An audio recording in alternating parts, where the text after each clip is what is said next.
Dunia lagi masuk masa gawat, cuaca makin kacau, negara saling rebutan makanan, dan harga pangan naik kayak roket. Tapi, ada satu hal yang nggak banyak orang sadar. Dunia sekarang kekurangan pangan bukan karena nggak ada tanah, tapi karena cuacanya makin brutal.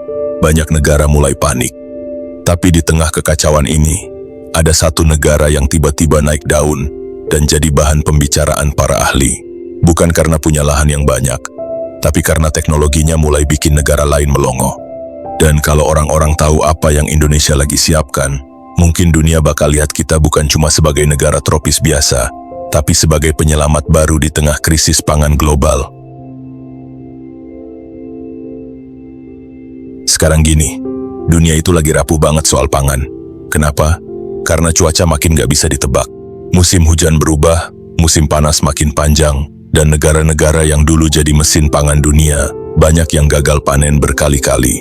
Jadi bukan cuma mahal, tapi stoknya pun mulai seret. FAO bahkan bilang beberapa wilayah di Afrika, Timur Tengah, dan Asia Selatan udah masuk zona rawan banget. Dan kalau tren ini terus naik, dunia bisa masuk kelaparan massal yang gak pernah kita lihat sebelumnya. Masalahnya bukan cuma cuaca, geopolitik sekarang juga bikin tambah kacau. Negara yang biasanya ekspor gandum, jagung, atau kedelai, mulai nahan stok buat mereka sendiri. Kapal-kapal logistik banyak yang terlambat, beberapa jalur dagang perang dan ditutup. Akhirnya apa? Rantai pasok dunia kayak benang kusut. Harga naik, kiriman telat, produksi terhambat. Semua negara sekarang lagi rebutan siapa bisa amanin makanan duluan. Di tengah situasi ini, dunia butuh pusat pangan baru, tempat yang bisa produksi stabil meski cuaca berantakan dan geopolitik ribut. Selama ini, pusat pangan dunia ya itu-itu aja, Amerika, China, India, Brazil. Tapi sekarang, banyak dari mereka juga kena dampak berat. Dunia mulai cari wilayah baru yang bisa jadi zona aman pangan. Dan percaya atau enggak, Indonesia masuk radar itu.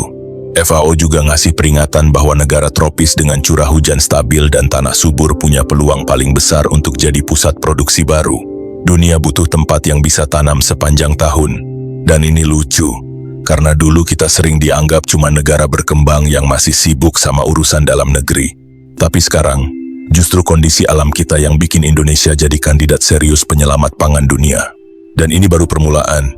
Krisis pangan global bikin semua mata mulai ngelirik Indonesia, tapi bukan cuma karena alamnya, karena teknologi yang Indonesia pakai sekarang mulai beda level. Banyak negara kaget waktu lihat gimana kita mulai bangun sistem pertanian pintar, vertical farm, dan AI untuk nanam lebih cepat dan lebih presisi. Nah, bagian ini yang bakal bikin dunia benar-benar ngeh kalau Indonesia siap masuk liga besar pangan dunia. Yang sering dilupain banyak orang adalah Indonesia itu negara agraris sejak dulu. Dari zaman kerajaan, kita udah dikenal sebagai tanah yang subur parah, bahkan dijajah karena hasil buminya. Tapi selama puluhan tahun, sektor pertanian kayak nggak dapat spotlight. Baru mulai 2024, semuanya berubah. Pemerintah akhirnya sadar kalau ketahanan pangan itu bukan cuma urusan dapur, tapi urusan bertahan hidup di masa depan.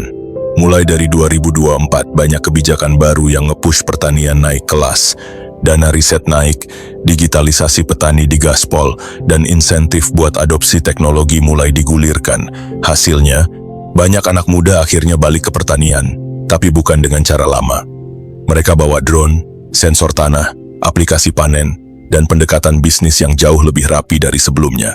Indonesia punya keuntungan unik yang negara lain nggak punya. Variasi iklim dan geografi yang super lengkap. Dari dataran tinggi sampai pesisir tropis, dari tanah vulkanik super subur sampai rawa gambut, semua jenis lahan ada. Itu artinya, Indonesia bisa produksi tanaman apapun, sepanjang tahun, tanpa harus nunggu musim tertentu kayak negara 4 musim. Dan yang bikin dunia kaget adalah, Indonesia mulai ngolah keunggulan ini dengan sistem yang lebih terstruktur. Mulai ada peta pangan nasional, perencanaan tanam berbasis data, sampai integrasi satelit buat ngeliat kesehatan tanaman.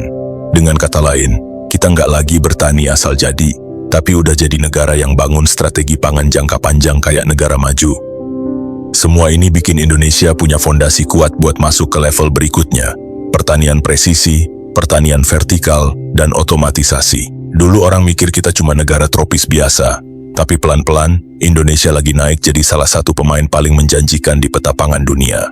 Dan ini baru pemanasan sebelum teknologinya benar-benar dipasang besar-besaran. Bayangkan sebuah sistem pertanian yang tidak lagi bergantung pada tebak-tebakan. Bukan lagi soal berharap cuaca bersahabat, melainkan mengendalikan setiap variabel, mulai dari cahaya, nutrisi, hingga kelembapan, dengan presisi yang hampir sempurna. Inilah era precision agriculture. Sensor IoT memantau kondisi tanah dari menit ke menit. AI memprediksi kebutuhan tanaman sebelum masalah muncul.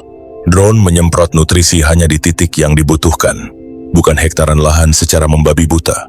Hasilnya, panen naik, limbah turun drastis. Dan di tengah kota, lahirlah bentuk pertanian paling futuristik Indonesia, vertical farming, struktur bertingkat yang memanen sayur, tanpa tanah, tanpa hama, tanpa pestisida. Setiap daun tumbuh di lingkungan yang steril, dengan kontrol mikro, seolah alam di-download ke dalam satu gedung. Semua dirancang untuk satu hal, efisiensi ekstrim, lebih sedikit air, lebih sedikit lahan, lebih sedikit tenaga, tetapi lebih banyak hasil. Dan ketika dunia menuju 2030, dengan ketidakpastian yang makin menekan, Indonesia justru melompat masuk ke permainan agroteknologi global dengan gaya yang tidak pernah disangka dunia. Indonesia dulu cuma dikenal sebagai negara agraris biasa, tapi sekarang produksi pangan kita mulai ngasih efek domino ke pasar global. Setiap kali Indonesia buka keran ekspor, harga komoditas dunia bisa ikut goyang. Bahkan negara-negara yang jauh dari Asia pelan-pelan mulai bergantung pada suplai dari sini. Dari Timur Tengah yang kesulitan air, sampai negara-negara Afrika yang butuh suplai stabil, semua mulai melirik Indonesia sebagai pemasok terpercaya. Dan ketika rantai pasok dunia makin rapuh, ketergantungan ini bukan cuma soal makan, tapi soal keamanan nasional mereka. Setiap lonjakan produksi pangan langsung memantul ke perekonomian. Lapangan kerja naik, UMKM pertanian hidup lagi, dan investor asing mulai masuk kayak banjir. Industri agroteknologi ini bukan cuma bikin kenyang, tapi juga ngedorong ekonomi lokal yang selama ini tidur lama. Dan ini bagian paling menarik. Saat negara lain rebutan suplai pangan, Indonesia tiba-tiba punya sesuatu yang nggak bisa didapetin dari negara manapun. Kemandirian plus kemampuan ekspor yang stabil. Perlahan tapi pasti, negeri ini naik kelas dalam politik regional. Karena siapapun yang menguasai pangan, punya suara yang lebih lantang di meja global. Tapi ini baru awal. Kalau transformasi ini terus dipertahankan, Indonesia bisa jadi tulang punggung ketahanan pangan dunia tahun 2035 nanti. Sebuah posisi yang biasanya cuma ditempati negara raksasa. Dan dunia, mau nggak mau harus mulai melihat Indonesia sebagai salah satu pemain kunci masa depan pangan global. Di tengah perubahan dunia yang semakin cepat, ada satu hal yang tetap. Kita semua butuh makanan untuk hidup, dan ketika pangan menjadi semakin tidak pasti, Indonesia justru memegang peluang terbesar dalam sejarahnya.